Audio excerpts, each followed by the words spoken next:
Kua whakatapua ngā papatopa e toru ki te tairawhiti, ara ki Te Araroa, Ruatōria me Te Puia, mā e nei wāhi hau e whakakaha ke ngā rōpū o hatata ki te āwhina, ngā kāinga kei tawhiti.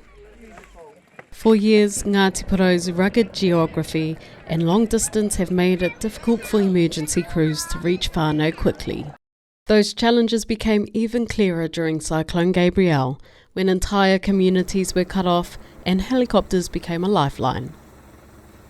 The new helipads mean faster and safer response times for medical emergencies and civil defence situations.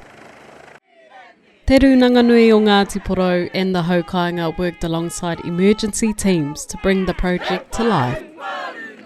The Eastland Helicopter Rescue Trust was formed back in 1988 to support vital emergency services across the coast.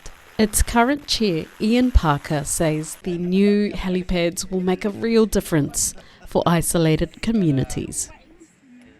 As you can see, the helipads provide that extra resilience in any conditions. They can land safely, and just as importantly, patients and their whānau can transfer safely. In the past, it was done in some marginal areas, and it still happens at times.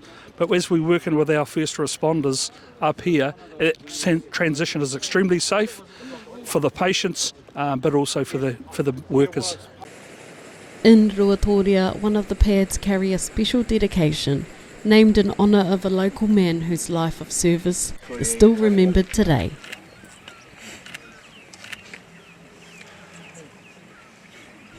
So how significant is this for your whānau? Very. We very much appreciate my dad, this honouring of my dad here with the plaque, and the services he provided throughout the whole of East Coast communities right around Te Whanau Apanui in rescue, and to have this acknowledgement is huge for us. It's really heartwarming.